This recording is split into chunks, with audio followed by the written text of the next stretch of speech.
Good morning, good morning, good morning, my brothers and sisters. Good morning. Welcome to another Good Morning Grief Devotion. It's your boy, Pastor Corey Allen Duncan Sr. So excited to be here with you on today to lead you in a very special way in today's Good Morning Grief Devotion. This is the daily grief devotion that is strategically designed to help you to navigate through your grief one day at a time. What is grief? I'm so glad you asked. Grief, my brothers and sisters, it is the natural, normal, and necessary response to loss, change, and transition that results in the expressions of feelings and emotions. That grief is what you feel on the inside, mourning is what you reveal or how you reveal it on the outside. Therefore, we don't suppress it, but we express it. We don't ignore it, but we explore it. We don't conceal it, but we reveal it. We don't lock it up, but we let it out. And that's why we shout good morning, because morning is a good thing. And I'm so glad that you are here with us on today as we lead you in today's Good Morning Grief Devotion. Excuse me, y'all. It's a good one today, and I'm excited about it. Today is day 209. We're going to talk about time helps. We are going to talk about time helps. People say that time heals all wounds, but that's a grievous misconception. Time alone does not heal all wounds. Actively befriending and expressing grief is the best teacher. We've talked about this before. Let's talk about it again. Time does not heal all wounds. Time alone, let me say that. Time alone does not heal all wounds. Some of us have the misconception, we have the belief that if enough time goes past, then I'll be fine. I just got to time just has to take place, and in a month or two or three or a few weeks or by this time next year I'll be much better. And that's simply not the case. I want to just break it down in very practical terms. We talked a little bit about this on the 7 o'clock devotion. Think for a minute, if we're talking about a wound, say you have a wound on your body, say you have a cut, right? You got a cut, you got something, just whatever. You get stabbed, shot, some, I don't know. Just say you have a wound. And if you see the wound and notice the wound and the wound bothers you, but then you just say, well, I'm just going to give it time. Time is going to heal this one. I'm not going to give it any attention. I'm not going to run the water over it. I'm not going to give it no medicine, no aid, no nothing. I got this wound, and if I just allow enough time to pass, it's going to get better. Talked about this similarly at 7 o'clock. It's not going to get better. Matter of fact, it's going to get worse. That infection can start to set in and all type of other issues and problems and challenges while you're waiting on time to heal it.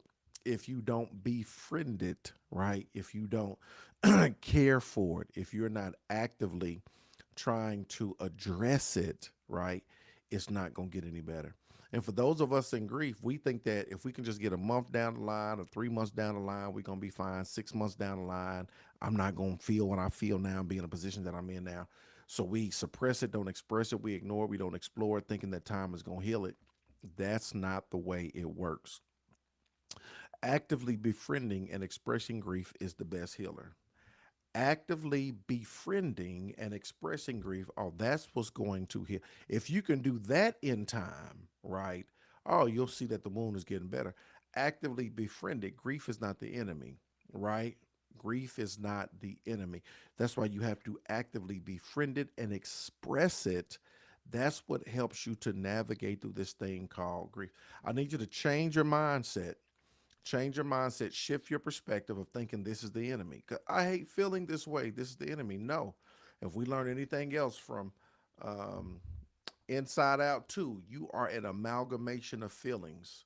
You have the right to feel what you feel, and you reveal what you feel, right? So just because you're feeling, sad or depressed or you're angry, no, you befriend that.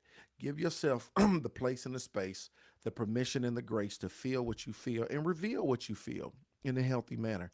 It's only through navigating through that process actively, right, do you find yourself in a position to where you are healing in the area of your grief.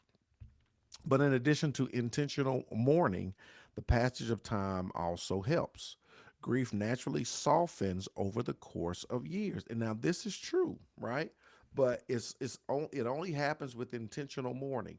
Grief softens over the passage of years. This is absolutely true. It's been 25 years since my sister died. That grief has softened in 25 years. I can't tell you the last time I cried or when it's been years, right?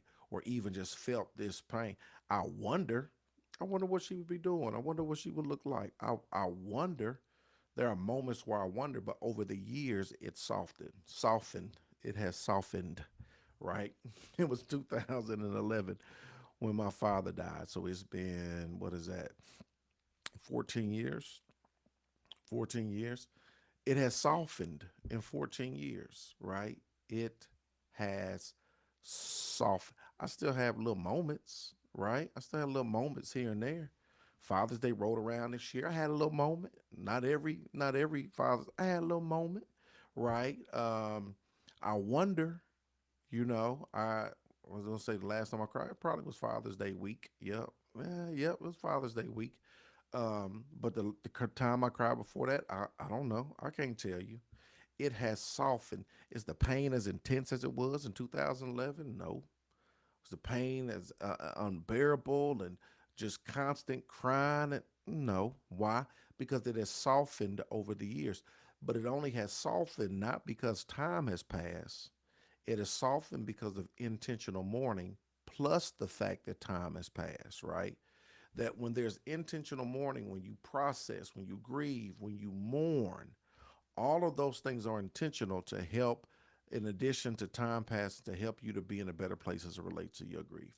So for those of you that I'm talking to, I may be preaching to the choir. If you are in a position to where you're suppressing and not expressing, where you're not befriending your grief and there's no intentional mourning, even though time has passed, you are going to be stuck, stalled, and stagnant. That you're going to remain in a place of uh, uh, consistent pain, right? Because you have not dealt with the problem. And you want to put yourself in a position to where you can intentionally mourn. Grief naturally softens over the course of years. It never goes away because it's a conjoined twin. Love never goes away, but it becomes less painful and pronounced. And this is so true. It don't go away. It's there. It's a conjoined. I told you I wonder. Stuff makes me wonder, right? And it's not as intense. It has softened. I wonder, like, dang, right? Wonder what type of auntie she would be to my kid. I know she would have them probably every weekend. They would, be doing the doggone thing. I wonder, cousins, nieces, and nephews, right? Shoot. I wonder, pops. I wonder, the opportunity to be able to, what was that? 4th of July, Memorial Day. I was on the grill. And growing up, he did all the grilling, So I wonder to have the opportunity to be able to cook for him and let him, as I continue to perfect my cooking, right, to be able to partake in and be the recipient of, what he was the giver of for so many years. I wonder. Fried some fish last night. I wonder, that's his favorite, right? On a Friday. I wonder. I wish the truck could have pulled up. He had to worry about buying it from Mary's Seafood or cook it. Well, he wasn't gonna cook it himself, no way. But I wonder, if he could have pulled up and came in and had some of it, right? I wonder. So it's you befriend it. It softens, right? It's always gonna be a part of you, but it softens when you do the work. And it's so very important for you to know and understand that, right? Becomes less painful and pronounced. As I actively does myself with mourning. That's not what that's supposed to say. Let me see. As I actively, that's not even proper English. As I actively, as I actively dose myself with mourning. Just two words out of place. Day by day, week by week, I know that I also have time on my side. Is acting in the background like a river over rocks. smoothing the sharp edges and carrying me through the rapids to a safer, more placid place. As I actively dose myself with mourning day by day, week by week, I know that I also have time on my side. But you have to actively dose yourself with mourning. Here's the final thought, y'all. If you got questions, drop them. I'm going to get to them after this final thought. I live in the now while maintaining awareness that an entirely new now is just around the corner. I live in the now while maintaining awareness that an entirely new now is just around the corner. Today, my brothers and sisters, is day 209. This message is right on time. Time helps. Come on. If this lesson was a blessing, holla at your boy one time for the one time. I appreciate y'all joining us. For all of my people that are dealing with mourning, navigating through loss, change, and transition in the midst of your life, this message is for you. Time helps, but you have to actively mourn. You got to befriend it. Have your moments. Have your moments, right? Take your time. But make sure you express outwardly what you're feeling inwardly. Make sure you have safe places and safe spaces where you can feel and reveal, because ultimately that's what's going to help you to heal. You have to feel and reveal what you're feeling on the inside, actively mourn. And that's how we navigate through it, actively and intentionally. Hey, Trina Kelly, how you doing? Absolutely. Always a blessing. Thank you kindly. Any questions that you have, I'll take them at this time. Any questions? Any questions? As I drink my Kiala greens. Anybody else drink Kiala greens or Bloom? Y'all got to get y'all's greens in. It helps with bloating and digestion. You're supposed to take it on an empty stomach. Any questions? Man, I appreciate y'all. I love this community. I'm so grateful and thankful for each and every one of y'all. I'm thankful for y'all. I'm just holding space for y'all, man. That's it. I'm just holding space. Holding space as you deal with this loss, change, and transition. Giving y'all the space, the grace, the opportunity to express what you're saying. Are you juicing now? Oh yeah, I've been. Oh yeah, I've been juicing. I got my juicer, my watermelons, pineapples, celery, cucumbers, all of that type stuff, apples, everything, carrots, juicing. But this is Kiala Greens, so I seen it on TikTok shop. It's good. Put it in some water. I put it in some of the juice that I juice, watermelon, all that type stuff. First thing in the morning. First thing I consume after a bottle of water. Drink a bottle of water to get the organs going, and then another 16 ounces of greens. Amen. Time helps.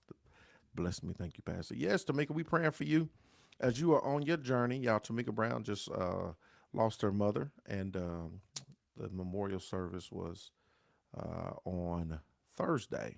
And so, new to this community, and we are praying for her as she navigates through this new season of her life, this new season of grief and mourning. So, if you tune in every day to make it, it's just the nugget. It's just the nugget of grief and mourning. And you got to befriend it. So you're going to have your moments, feel what you feel, reveal what you feel, have safe places and safe spaces where you can articulate outwardly what you're feeling inwardly, which is the most important thing. The most important thing. Don't suppress it, express it. Don't conceal it, reveal it.